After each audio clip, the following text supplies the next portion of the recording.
Hello friends, welcome to Nick McTech. आज से हम लोग एक नया सब्जेक्ट पढ़ने वाले हैं जिसका नाम है Indian traditional culture and society. ठीक है, ये हमारा थर्ड ईयर का सब्जेक्ट है बीटेक के अंदर। या तो फिफ्थ सेमेस्टर में आपके होता है या फिर सिक्स सेमेस्टर में होता है, दोनों में से एक सेमेस्टर में आपको पूछा ही जाता है। ठीक है, तो इसके अंदर हम किस तरीके से पढ़ने वाले हैं वो मैं आपको बताता हूँ। देखिए, हमारे पास 4 ही यूनिट हैं इसके अंदर। तो कोड आप देख सकते हो 502 या फिर KNC 602, ये कोड होता है इसका। ठीक है, तो देखो unit first, unit second, unit third और यूनिट फोर्थ, ये हमारे पास 4 ही यूनिट हैं इसके अंदर। ठीक है, तो हमको किस तरीके से पढ़ेंगे, मान लो देखो यूनिट फर्स्ट है हमारी, देखो ध्यान से समझिए, ये हमारी यूनिट फर्स्ट है। ठीक है, इसका ये कंटेंट है, इसके अंदर देखो part first, part two, part three, तो पार्ट वाइज डिवाइडेड है दोस्तों। तो पार्ट फर्स्ट के अंदर जो भी इम्पोर्टेंट क्वेश्चन होगा वो मैं आपको बताऊंगा, जो आपके एग्जाम पॉइंट ऑफ व्यू में सबसे ज़्यादा इंपॉर्टेंट होगा वो। ठीक है, ऐसे ही पार्ट टू आएगा आपका और पार्ट थ्री आएगा। तो इस तरीके से हमारी यूनिट फर्स्ट कंप्लीट हो जाएगी। ठीक है, तो इस तरीके से हम लोग इस सब्जेक्ट को अच्छी तरीके से पढ़ेंगे। तो अभी मैं स्टार्ट करता हूँ आपके लिए यूनिट फर्स्ट का पार्ट फर्स्ट। ठीक है, तो हमारे पास यूनिट फर्स्ट है वो क्या है, society, state and polity in India. ये हमारी यूनिट फर्स्ट है, इसका नाम हो गया ये हमारे पास। अब इसमें देखो हमें सबसे पहले जो इम्पोर्टेंट है क्वेश्चन है वो क्या है हमारे पास, वो यही है कि give an account into the origin and evolution of state in ancient India. यानी कि हमारे पास जो हमारी पहले की जो इंडिया थी, ठीक है ना, एंशियंट इंडिया जैसे हम बोलते हैं, उसमें स्टेट किस तरीके से बनी है ना, तो उसके बारे में हमको बताना है इस क्वेश्चन के अंदर। और जब जो स्टेट बन रही थी दोस्तों, यहाँ पर 4 थ्योरी थी आपकी। पहली थ्योरी थी evolutionary theory, second fourth theory, third mystical theory, इसको ही हम डिवाइन थ्योरी भी बोल देते हैं कभी कभी। ठीक है, और फोर्थ क्या थी हमारी, कॉन्ट्रैक्ट थ्योरी। तो ये हमारे पास क्या है, 4 थ्योरी हैं और हमको बताना है किस तरीके से हमारा जो स्टेट हमारी जो भी बनी थी है ना पिछले ज़माने एंशिएंट टाइम में, तो किस तरीके से इवोल्यूशन हुआ था उस चीज़ का, वो हमें क्वेश्चन में अच्छी तरीके से बताना है। तो देखिए, सबसे पहले हम इसको समझते हैं अच्छी तरीके से, स्टेट किस तरीके से हमारी बनी। तो देखो पहले के टाइम पे आपको पता है कोई लीडर वगैरह तो था नहीं ज़्यादा, है ना, जब स्टार्टिंग की बात कर रहा हूँ मैं, तो वहाँ पर क्या है, एक देखो यहाँ पर अगर पहले पॉइंट को आप अच्छी तरीके से देखोगे तो क्या लिखा हुआ है कि to look into the origin, है ना। अगर हम पहले ओरिजिन में देखते हैं, यानी कि जब स्टेट हमारी बन रही थी, हमको नहीं पता कि कहाँ से स्टेट बनी, है ना, वो हमको नहीं पता है। तो and evolution of the state has been one of the greatest issue in political science. ये पॉलिटिकल साइंस का सबसे बड़ा इशू है कि किस तरीके से हमारा ओरिजिन क्या था, है ना। तो इसके बेसिस पे क्या है, थ्योरीज दी गई थी दोस्तों, थ्योरी के बेसिस पे हमारी बनी थी कि स्टेट किस तरीके से हमारी डेवलप हुई, उसके बाद हमारी जो एवोल्यूशन हुआ हमारा, है ना, डे बाई डे हम किस तरीके से हम अपने आप को ग्रोथ करते चले गए, है ना, कैसे रूल्स बने, कैसे लॉ बने, ये सब दोस्तों। तो आप क्या लिख सकते हो, यही लिख सकते हो कि to look into the origin and evolution of the state has been one of the greatest issue in political science. ये पॉलिटिकल साइंस का सबसे बड़ा इशू था कि किस तरीके से लीडर वगैरह हम लोगों ने चूज़ किया, ठीक है, किस तरीके से हमने राजा को चूज़ किया और उसका क्या रूल्स वगैरह थे, वो सब चीज़ दोस्तों। ठीक है, तो यहाँ पर क्या काम हो रहा है कि ancient Indian thinker like Bheeshma हो गया, है ना, नारदा हो गई, नरदा हो गई, ये क्या हमारे इंडियन थिंकर, ये हमारे इंडियन थिंकर थे जो उन्होंने पहले सोचा। ठीक है, जैसे देखो तुम्हारा बृहस्पति हो गए, कौटिल्य हो गए, है ना, also have looked at the problem. इन्होंने ये प्रॉब्लम को देखा कि इतनी बड़ा इशू हो रहा है पॉलिटिकल साइंस का, कि क्या ओरिजिन है, कहाँ से हमारी स्टार्टिंग हुई, है ना, कैसे कैसे एवोल्यूशन होगा, क्या रूल बनेंगे। तो इन्होंने इसके बारे में सोचा और सोचने के बाद क्या हुआ, इन्होंने 4 थ्योरी डेवलप की, है ना। 4 थ्योरी कौन कौन सी थी, वही evolution theory, force theory, mystical theory और कॉन्ट्रैक्ट थ्योरी। तो देखो इसको हम लोग समझते वन बाई वन। तो अगर मैं बात करूँ ओरिजिन की, तो दोस्तों सबसे पहले जो थ्योरी दी गई थी वो क्या थी, फोर्स थ्योरी, है ना। अब देखो फोर्स थ्योरी के अंदर होता क्या है वो समझिए आप सबसे पहले, उसके बाद मैं आपको बाकी की थ्योरी बताऊंगा। तो यहाँ पर देखो फोर्थ थ्योरी में हो क्या रहा है, तो देखो आपको पता है कि पहले जो पब्लिक थी वहाँ पर कोई रूल्स वगैरह तो नहीं थे, है ना। तो वहाँ पर क्या होता था, जिसका ज़्यादा दबदबा था, यानी कि जो ज़्यादा पावर था, जो ज़्यादा पावर के अंदर था, यानी कि जिसके पास ज़्यादा पब्लिक का सपोर्ट था, है ना, जो ज़्यादा उसकी ज़्यादा चलती थी, है ना, तो उस बेसिस पे फोर्स थ्योरी दी गई। यहाँ पर यही सब हुआ था। क्या हुआ था कि देखो कि जिसका ज़्यादा दबदबा वगैरह था ना, वो अपने आप को राजा समझता था, तो उसके बेसिस पे क्या था कि कुछ लोग परेशान हो गए। कुछ लोग जब परेशान हो गए, उन्होंने अपने आप को क्या किया, लड़ने के लिए उनसे, है ना। मान लो हम एक राजा था, एक राजा बन गया। राजा बनने के बाद वो क्या कर शासन करने लगा सब लोगों के ऊपर। तो कुछ लोग उससे क्या परेशान हो गए दोस्तों कि हम ऐसा नहीं कर पा रहे हैं, है ना। तो उन्होंने क्या की, आवाज़ उठाई। आवाज़ उठाई तो एक अकेला इंसान तो आवाज़ उठा नहीं सकता, विद्रोह नहीं कर सकता, है ना। तो फिर क्या हुआ, उन्होंने ग्रुप बनाए अपने। तो ग्रुप बनाने के बाद उन्होंने उसके पीछे आवाज़ उठाई। तो ये सब जो काम हुआ था दोस्तों, फोर्स थ्योरी के अंदर हुआ था कि किस तरीके से फोर्सफुली सारा काम हुआ था, किस तरीके से वहाँ पर क्लैन बनी थी, है ना। उसकी बेसिस पे देखो वॉर होने लगे, क्या क्या वॉर होने लगे कि जब देखो अकेला इंसान विद्रोह नहीं कर पा रहा था, तो उसने छोटे छोटे ग्रुप बनाए। छोटे छोटे ग्रुप बनाने के बाद उन्होंने वॉर छेड़ दिया। तो ये सब क्या है, फोर्स थ्योरी के बेसिस पे हुआ था, ठीक है ना। इस बेसिस पे फोर्स थ्योरी दी गई थी। तो यहाँ पर हम लोग पढ़ लेते हैं क्या है, through ancient Indian political thinker, है ना। तो जो ही हमारे इंडियन पॉलिटिकल थिंकर थे, ये कौन से वाले, यही नारदा, है ना, भीष्म वगैरह, ये सब लोग did not propose force theory in systematic way. इन्होंने फोर्स थ्योरी को एक सिस्टमेटिक वे में प्रपोज नहीं किया था। Force was considered to be an important factor at the evolution of the state of India. तो ये जो फोर्स है ना, ये इम्पोर्टेंट फैक्टर मतलब सबसे बड़ा इम्पोर्टेंट फैक्टर है किस तरीके से हमारा इवोल्यूशन हुआ था इंडिया का, ठीक है ना। क्यों, देखो यहाँ पर हो क्या रहा है, earliest Aryan class fought among themselves for a pet. देखो एक ये आर्यन थे, आर्यन क्लैन के, मतलब क्लैन मतलब क्या होता है, जो जैसे देखो आपके राजा वगैरह होते हैं, उनका वंश बोलते हैं ना लोग, कि अपना वंश आगे बढ़ाते हैं वो लोग, तो वो चीज़ क्लैन के अंदर आती है। तो यहाँ पर हो क्या रहा है कि सबसे पुराने आर्यन क्लैन के जो भी थे, उन्होंने लड़ाई की अमंग देमसेल्फ, अपने लिए, और फॉर पेट के लिए लड़ाई की, है ना, स्पेशली फॉर द काउ। और क्या हुआ, pastoral land settlements and source of drinking water उनको नहीं दिया जाता था, तो उसके लिए उन्होंने लड़ाई वगैरह की। तो वही चीज़ है, only a strong and able warrior could lead the clan. जो सबसे ज़्यादा, यानी कि जो सबसे ज़्यादा पावर में था, है ना, तो वही क्लैन को क्या करता था, लीड करता था। और उसकी बेसिस पे क्या होते थे, वॉर होती थी। तो कुछ सोचो, लीडर ही तो बन जाता था वो एक तरीके से। तो वही चीज़, दिस टेंडेंसी कंटिन्यू, और ये वाली टेंडेंसी कंटिन्यू होती चली गई in the day of peace also, and subsequently the leader became the king. और जो लीडर बनता था ना, वही किंग बन गया।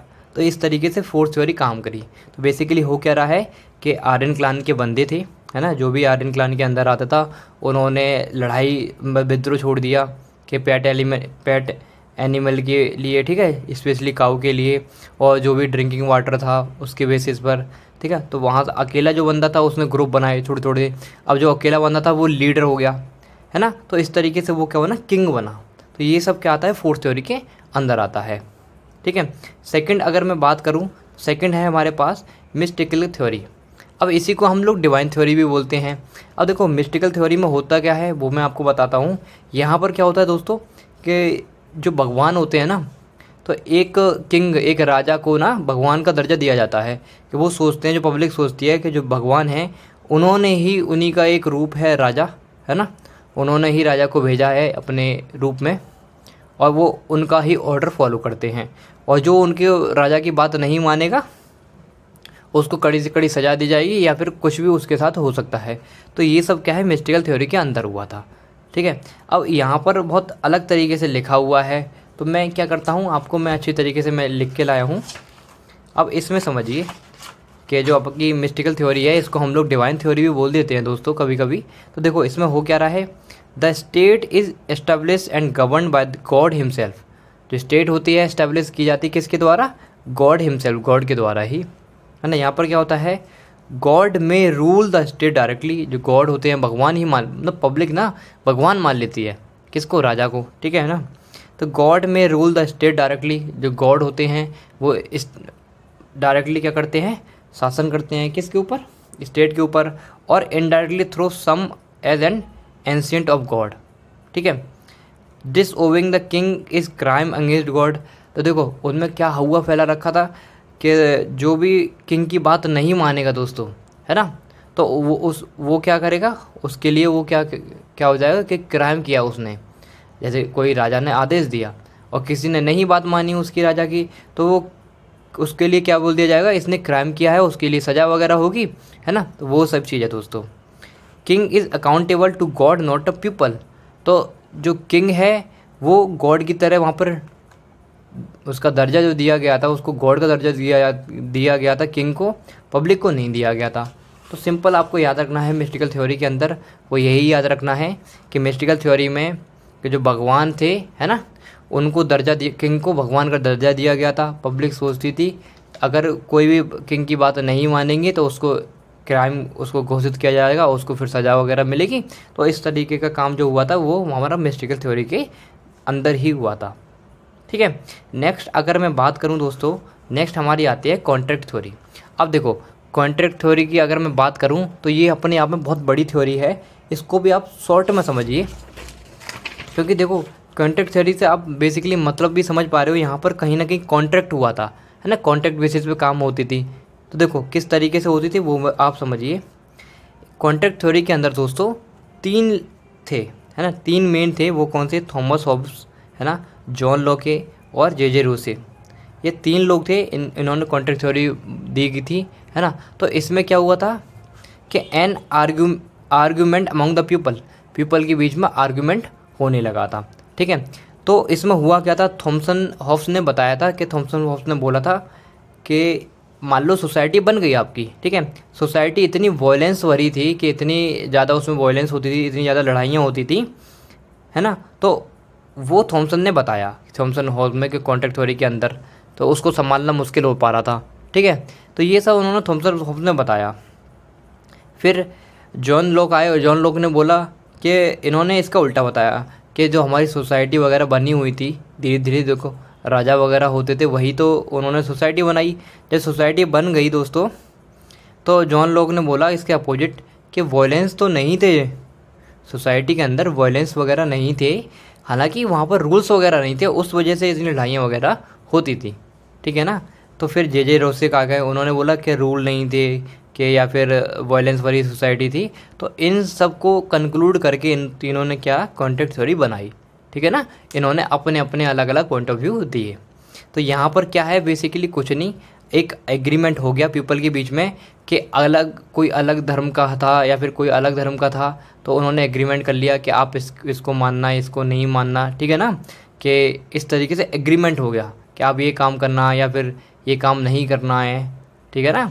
तो यहाँ पर क्या हो रहा है, human govern by law of nature, है ना। यहाँ पर कुछ लॉ बनाए गए कि इस अगर आपने ये काम किया तो इसको ये सज़ा मिलेगी या फिर, है ना। तो इस तरीके से क्या लॉ बनाए गए दोस्तों।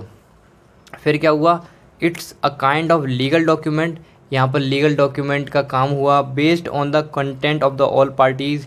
जो भी पार्टीज़ जितनी भी पार्टीज़ थी उनका जो भी कंसेंट थी, उन्होंने जो भी अपना दिया था, है ना, कि इस तरीके से लॉ बनने चाहिए, इस तरीके से ये काम होना चाहिए दोस्तों।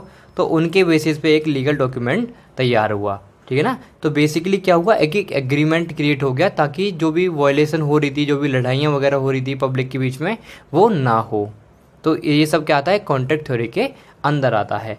तो हमारी एक लास्ट थ्योरी रह गई दोस्तों इसके अंदर, वो क्या है, हमारी इवोल्यूशन थ्योरी। ठीक है ना। अब देखो इवोल्यूशन थ्योरी समझने के लिए एक बहुत अच्छी बात है, मैं आपको उसको शॉर्ट में समझाता हूँ। यहाँ पर इवोल्यूशन थ्योरी बहुत बड़ी तरीके से लिख रखी है जो आपको समझ नहीं आएगी। देखो इवोल्यूशन थ्योरी में हो क्या रहा है वो आप समझिए। यहाँ पर सबसे मेन जो फैक्टर है वो है किंगशिप का, यानी कि देखो पब्लिक वगैरह थी वहाँ पर, तो वहाँ पर जो किंगशिप थी यानी कि उसका वंश किस तरीके से आगे बढ़ेगा। देखो जो राजा महाराजा हो गए उनकी शादी भी हुई होंगी, शादी होने के बाद उनके बच्चे वगैरह भी हुए होंगे ना, तो उनका जो वंश था किस तरीके से आगे बढ़ना है कि ये कौन से वंश के राजा हैं, है ना। तो किंगशिप क्या है, बहुत इंपॉर्टेंट फैक्टर है हमारा इवोल्यूशन थ्योरी के अंदर कि किस तरीके से हमारा इवोल्यूशन हुआ। तो खुद सोचिए, आपके देखो राजा वगैरह हुए, उनके बच्चे वगैरह भी हुए, तो क्या ग्रोथ हो रही है ना, पब्लिक थोड़ी सी भीड़ बढ़ रही है दोस्तों। तो वहाँ पर क्या इम्पोर्टेंट फैक्टर हो गया। उनके लिए सुरक्षा के लिए दोस्तों डिफेंस का भी मेजर रोल था कि किस तरीके से कोई लड़ाई दंगे वगैरह हो रहे हैं या फिर बढ़ती चली जा रही है ना।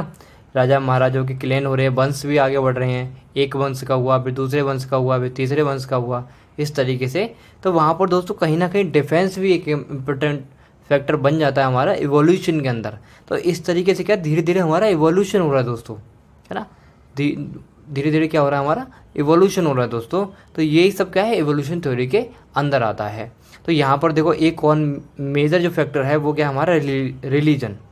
देखो रिलीजन अपने आप में देखो एक इम्पोर्टेंट फैक्टर है, क्योंकि दोस्तों समझिए अब रिलीजन के अंदर कि कौन किस का रिलीजन से बिलोंग करता है या फिर कौन किस रिलीजन से बिलोंग करता है ना। इसके बेसिस पे अलग अलग डिवाइड हो गए दोस्तों, है ना। तो इस तरीके से इनके बेसिस पे कुछ अलग उनके नियम बन गए, उसके अलग नियम बन गए। तो ये क्या है अपने आप में रिलीजन एक इम्पोर्टेंट फैक्टर है हमारा इवोल्यूशन थ्योरी के अंदर। नेक्स्ट अगर मैं बात करूँ दोस्तों, यहाँ पर हमारा प्रॉपर्टी भी एक इम्पोर्टेंट फैक्टर बन जाता है कहीं ना कहीं, क्योंकि दोस्तों देखिए जब राजा वगैरह हुए, उनके बच्चे वगैरह भी हुए, उनका क्लैन आगे बढ़ता चला गया, वंश वगैरह ना, तो वहाँ पर डिफेंस की ज़रूरत पड़ी, फिर रिलीजन्स के बेसिस पे अलग अलग हो गए। तो यहाँ पर उनकी प्रॉपर्टीज़ वगैरह भी जो होती हैं, जैसे ज़मीन वगैरह जो भी होता है अपना ना, तो वो उनको भी तो कहीं ना कहीं हैंडल करना चाहिए ना। तो किस तरीके से किसने कितनी ज़मीन ले ली है ना, उस पर अपना हथिया ली या फिर कब्जा वगैरह कर लिया, तो ये सब पहले हुआ करता था ना हमारा। तो वही चीज़ है, इस तरीके से धीरे धीरे क्या है हमारा एवोल्यूशन दोस्तों होता चला गया। तो यही सब जो है एवोल्यूशन थ्योरी के अंदर आता है।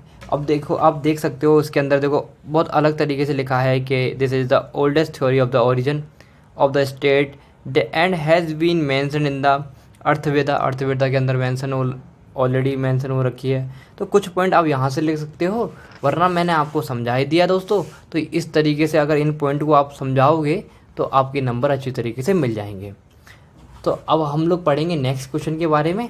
तो दोस्तों आपको फर्स्ट क्वेश्चन बहुत अच्छी तरीके से समझ आ गया होगा कि एवोल्यूशन थ्योरी क्या होती है, फोर्स थ्योरी क्या होती है, मिस्टिकल थ्योरी क्या होती है और कॉन्टेक्ट थ्योरी क्या थी। ठीक है, अब हम लोग सेकंड क्वेश्चन की तरफ बढ़ते हैं। हमारा सेकंड क्वेश्चन क्या है वो देखिए। सेकंड क्वेश्चन हमारे पास है describe the stages of state formation in ancient time, कि पुराने समय में किस तरीके से स्टेट बनी, है ना, क्या क्या स्टेजेस थे उसके बारे में हमको बताना है। तो दोस्तों देखो इसमें बहुत अलग तरीके से दे रखा है और आपको लिखने में समझने में बहुत प्रॉब्लम आएगी। तो मैं इसको दूसरी तरीके से आपको समझाने की कोशिश करता हूँ, क्योंकि आपको पता है कि आपको बस मार्क्स लाने हैं, क्योंकि ये कॉमन नॉन क्रेडिट कोर्स है आपके पास, यानी कि मार्क्स इसके ज़्यादा ऐड नहीं होते, बस आपको पास होना होता है। ठीक है, तो समझिए कि किस तरीके से स्टेजेस बनी थी, किस तरीके से स्टेट हमारी बनी थी पुराने समय के अंदर। ठीक है, तो देखो आपको सभी को पहले से ऑलरेडी पता है, अगर मैं नॉर्मल हिंदी में आपको बताने की कोशिश करूँ इसमें, तो आपको पता है कि पुराने समय में कि हम लोग इतना डेवलप हुए तो नहीं थे, है ना। तो वहाँ पर क्या करते थे कि इंसान वगैरह जो भी थे, आदि मानव जो भी थे, है ना, आदिवासी आप लोग बोलते थे उसको, वो क्या करते थे पहले लूट मार करते थे, जो भी मिला उसको लूट लिया, है ना। उनको ज़्यादा नॉलेज वगैरह तो थी नहीं, है ना, लूट मार करते थे। उसके बाद क्या होते थे, जब लूट मार होने लगे उसके बाद वहाँ पर ट्रूस लोग आए, यानी कि उन्होंने आपस में सलाह कर ली कि हाँ भाई अब लूट मार नहीं करेंगे, ये आपका ये हमारा है, इस तरीके से होने लगा। फिर क्या वहाँ पे ट्रिब्यूट्स होने लगे, ठीक है ना। जब ट्रिब्यूट्स होने लगे तो वहाँ पर क्या हुआ कि हाँ दूसरों की मैं आपकी हेल्प कर देता हूँ, मैं आपकी हेल्प कर देता हूँ। तो इस तरीके से आगे हम लोग डेवलप करते चले गए। तो इसको आप 1 बाय 1 समझिए। यहाँ पर देखो मैं लिख कर लाया हूँ आपके लिए कि stages of state formation in ancient time, कि एंशिएंट इंडिया में पुराने समय में क्या क्या स्टेज थी, है ना, स्टेट फॉर्मेशन किस तरीके से हुआ था। तो सबसे पहला अगर हम पॉइंट लिख सकते हैं, आप देखो नॉर्मल इन पॉइंट को डिस्क्राइब भी कर सकते हो, वो आपके ऊपर डिपेंड करता है आप किस तरीके से डिस्क्राइब करोगे एग्जाम के अंदर। बट आप थोड़ा बहुत लिख भी दोगे, जो मैं आपके लिए लिख कर लाया हूँ मैं आपको समझा दूंगा, आपको मार्क्स ईजिली मिल जाएंगे। तो पहला आप लिख सकते हो कि आपको पता है कि पहले आदि मानव वगैरह वही रहते थे, तो वो क्या करते थे, लूटिंग करते थे, यानी कि जो उनको चीज़ें मिली उन्होंने लूट ली और अपना मस्त जी रहे थे, है ना, उनको ज़्यादा आइडिया वगैरह तो नहीं था। तो इस तरीके से क्या है लड़ाई दंगे ज़्यादा होने लगे।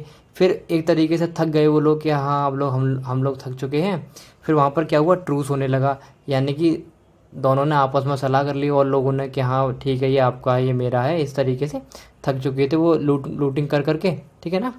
फिर क्या हुआ, ट्रिब्यूट होने लगा, यानी कि किसी को ट्रिब्यूट दे दिया कि जिसको हेल्प की ज़रूरत है उसको वो चीज़ दे दी, है ना। तो ये सब क्या है, ट्रिब्यूट के अंदर आने लगी। उसके बाद अगर नेक्स्ट पॉइंट की तरफ मैं बात करूँ, यहाँ पर क्या है, ऑक्यूपेशन। क्या अब देखो, लूटिंग होने लगी, यानी कि सब लोग आपस में रहने लगे, उनको जगह वगैरह मिल गई, है ना, या भी दूसरों की हेल्प भी करने लगे। इससे क्या रिलेशनशिप अच्छी तरीके से बिल्डअप हो गया उनके पास। तो उनको ऑक्यूपेशन भी तो चाहिए ना, काम काम भी तो चाहिए ना, जीने के लिए, रहने के लिए। तो वो वहाँ पर ऑक्यूपेशन होने लगे, है ना। फिर उसके बाद अगर मैं बात करूँ, यहाँ पर नेक्स्ट पॉइंट क्या है, मोनोपोली। मोनोपोली क्या है कि देखो, उनको एक एरिया मिल गया और एरिया का अधिकार मिल गया कि ये उनका एरिया है, ये उनकी जगह है ना, उसको उनको राइट मिल गया। तो ये सब क्या है, आपके मोनोपोली के अंदर आते हैं दोस्तों। फिर इसी तरीके से हमारी क्या स्टेट फॉर्मेशन हुई थी, ठीक है ना। तो क्या क्या क्या आपको पॉइंट लिखने हैं इसमें कि लूटिंग, ट्रूस, ट्रिब्यूट, है ना, ऑक्यूपेशन, मोनोपोली, है ना, फिर स्टेट इस तरीके से हमारी बनी। तो नेक्स्ट अगर मैं बात करूँ इसी के अंदर, फिर हमारा क्या आया, स्टोन एज आया दोस्तों।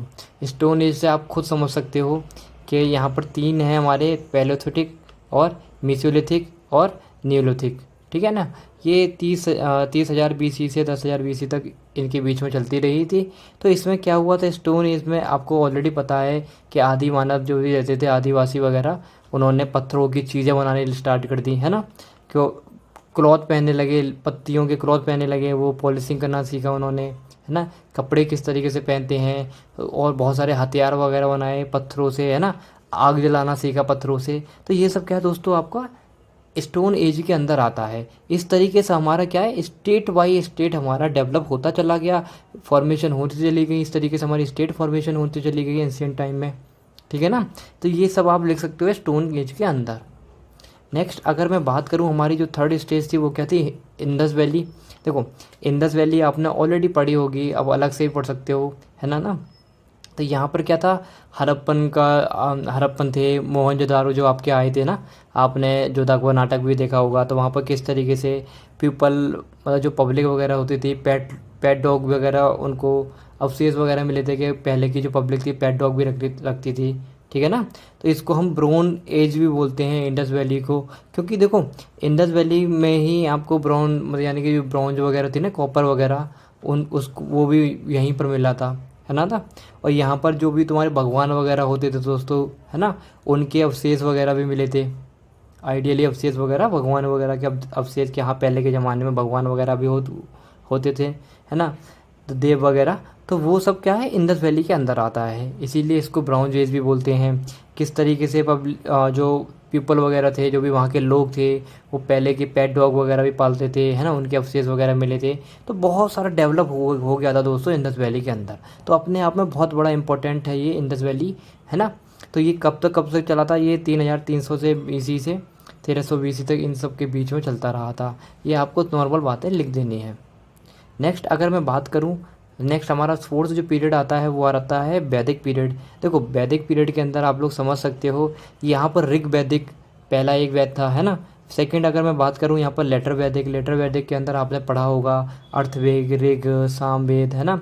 तो ये रामायण वगैरह, महाभारत वगैरह आप लोगों ने देखते आ रहे होंगे, है ना। तो वही से वैदिक पीरियड के अंदर हुआ था। यहाँ पर बहुत सारे रूल्स वगैरह बने थे, लॉ वगैरह बने थे। तो ये सब क्या है, हमारे वैदिक पीरियड के अंदर ही आए थे। लॉ वगैरह बन गए, रूल्स वगैरह बन गए। यहाँ पर एक चीज़ और याद रखनी है, वैदिक पीरियड के अंदर आपको, यहाँ पर आपके लिए आयरन का डेवलपमेंट हुआ था कि आयरन की चीज़ें, आपको आयरन मिला था, है ना, आयरन की चीज़ें बनने लगी। तो ये सब चीज़ आपको वैदिक पीरियड के अंदर देखने को मिली थी। तो जाके देखो, पहले हम लोग स्टोन की हम लोग सब चीज़ बनाते थे, लेकिन अब इतना डेवलप हो गए वैदिक पीरियड के अंदर दोस्तों, यहाँ पर आयरन का यूज़ करने लगे हम लोग। तो इस तरीके से क्या है, स्टेज हमारी बनती चली गई और हमारा डेवलपमेंट होता चला गया एंशिएंट टाइम में, ठीक है। फिर नेक्स्ट हमारा जो पीरियड आया वो क्या आया, मौर्य वंश, यानी कि मौर्य पीरियड आया था। ये 320 BC के अंदर आया, 320 BC में था, है ना। यहाँ पर क्या था, जैन और बुद्धिस्ट जो भी लोग थे ना, गौतम बुद्ध, है ना, उन जो धर्म थे हमारे, जैन धर्म और बुद्धिस्ट धर्म, उनका वो सब मौर्य वंश के पीरियड के अंदर आते थे दोस्तों। यहाँ पर सिखाया गया कि जो राजा की ड्यूटीज़ वगैरह होती हैं, क्या राजा की ड्यूटीज़ होनी चाहिए, कि राजा कोई है, किंग है, तो किस तरीके से शासन करेगा, किस तरीके से रूल करेगा पब्लिक के ऊपर, है ना, क्या उसके काम होगा, वो सब क्या है मौर्य वंश की पीरियड में उन्होंने सीखा था दोस्तों। किस तरीके से जो मिनिस्ट्री वगैरह जो हमारी यहाँ पर रूल्स लॉ वगैरह बन गए थे वो किस तरीके से आगे काम करेगी, तो वो सब हमारा मौर्य वंश के पीरियड के अंदर आया था। ठीक है ना। फिर ये मौर्य वंश जो पीरियड था ये एंड कब हुआ था, जैसे अशोका का पीरियड आया एंड लास्ट में, है ना, बहुत लंबे समय तक चला था ये मौर्य वंश पीरियड। फिर अशोका पीरियड आया था, तो तब ये मौर्य वंश पीरियड ख़त्म हुआ था। ठीक है। नेक्स्ट अगर मैं बात करूँ लास्ट पॉइंट के अंदर, तो यहाँ पर गुप्ता पीरियड आया था लास्ट। वो क्या था, गोल्डन पीरियड मानते हैं हम इसको, क्योंकि देखो इसी पीरियड के अंदर क्या हमारा लिटरेचर हो गया, हमारा कल्चर, हमारी आर्ट, म्यूज़िक, टेम्पल क्रिएट वगैरह हुए थे, है ना। तो टेम्पल वगैरह बने, आर्ट वगैरह बनी, कल्चर हुए, लिटरेचर वगैरह, तो ये सब गुप्ता पीरियड के अंदर आया था। क्योंकि यहाँ पुराने पीरियड में कोई भगवान का मंदिर वगैरह ऐसा कुछ हमें को देखने को नहीं मिला था दोस्तों। तो इस तरीके से हम लोग जो हमारे स्टेजेस हैं स्टेट फॉर्मेशन के हमारे ख़त्म होते हैं। तो आई होप आपको दोनों क्वेश्चन बहुत अच्छी तरीके से समझ आए होंगे कि क्या क्या स्टेज थे हमारे स्टेट फॉर्मेशन के एंशिएंट टाइम में, है ना, और क्या क्या थ्योरीज थी हमारी, किस तरीके से हमारा इवोल्यूशन हुआ। ये दोनों क्वेश्चन आपको फर्स्ट पार्ट में समझ आए होंगे। तो आई होप आपको अगर वीडियो समझ आई हो दोस्तों, है ना, अगर हेल्पफुल लगी हो तो अपने दोस्तों के साथ शेयर ज़रूर करें। मिलते हैं नेक्स्ट वीडियो में, तब तक के लिए बाय, थैंक यू।